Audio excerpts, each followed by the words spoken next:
Kung Fu Panda. Some may call it a superhero movie, some won't. Although the movie does contain many tropes a superhero movie would have. What are tropes? Tropes are actions or occurrences that happen during a specific genre of movie. For example, Batman with the sidekick Robin, or Spider-Man and the suit that's worn. Let's look at the superhero tropes Kung Fu Panda has. At the beginning of Kung Fu Panda, the viewer is introduced to the main villain trope. When Kai is shown at the beginning of the movie with Uwe, the theme is upbeat, but it sounds like there is danger. The camera is from the bottom, looking up at Kai's face. This scene explains to the audience well that this evil villain, because of the style choices used to show that Kai is dangerous and in a position to do bad. Most superhero movies have a main villain. If there is no villain, there will be no hero. Another superhero trope that is used in the movie is superpowers. From Kai turning the old masters to jade, to Po using this golden energy called chi, the director uses the different textures and colors to depict these powers. The chi Po uses is gold and bright, and the power Kai uses changes the skin of the masters to stone green. That stone green represents the evil actions Kai has done. Superpowers like this are shown throughout Kung Fu Panda and in other superhero movies. Superhero movies at times can have teams between villains and heroes. Kung Fu Panda is a wonderful example with the Furious 5 and Kai's Jade creatures. The director does use the teams in the same shot, although the teams are opposite from each other in the shot.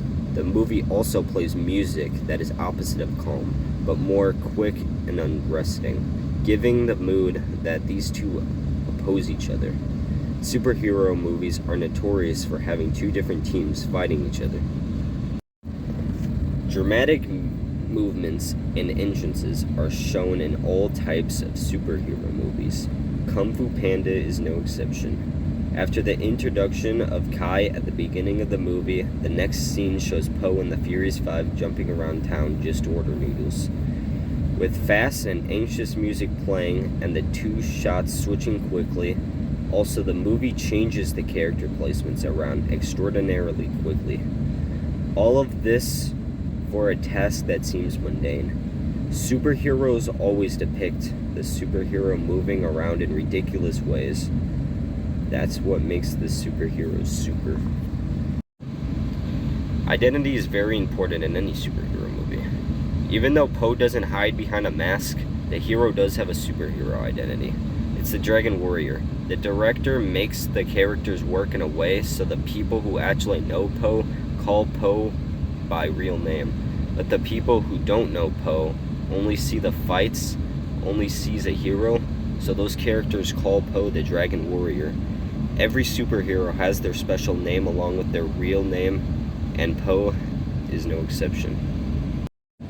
Superheroes and villains will have costumes to depict their good or evil nature at times.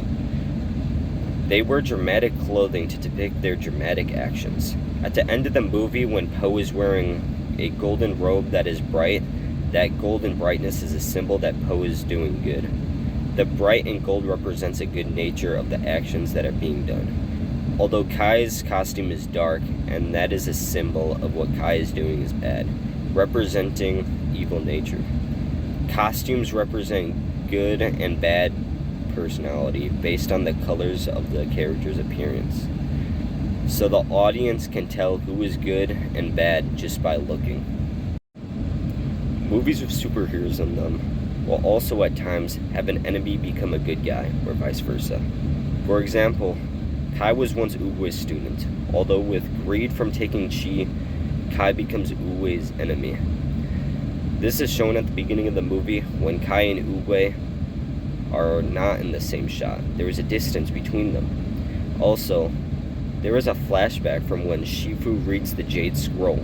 The movie flashes back and gives an entire story from when Uwe was friends with Kai to when Kai becomes an enemy. Superhero movies use this trope to make a main villain or to create a twist. The director can use changing camera angles or flashbacks to depict this. Often there are specific gadgets a villain or superhero would use in movies, such as weapons or tools. They are often to assist the hero or villain to do good or evil activities. In this movie, Kai uses long chain jade blades. The blades are jade to represent the use of turning people into jade, to show this tool is used to do evil. On the other hand, at the end of the movie, when Poe has a staff with a gold ribbon, the gold ribbon is used to represent the chi, which shows that this staff is used to do good. Kung Fu Panda uses gadgets to assist the good guy and the bad guy in the movie. Gadgets help make the superheroes and villains have their own theme. Lastly are ridiculous villains. Ridiculous villains are what separates the average bad guys you would see in real life from supervillains you would see in movies. Actions from supervillains are often far from what would happen in real life. For example, Kai turns people to jade and tries to steal chi from the pandas. With the dramatic and loud quick music in the background of these actions, to the angles from the bottom looking up, to the dark appearance with scenes with Kai in it, the movie depicts very well that this villain is over the top. From superpowers and villains, teams to identities, to the ridiculous actions Kai does, Kai once being a good guy, and the identity of Poe being the Dragon Warrior, Kung Fu Panda has many to offer in terms of superhero tropes.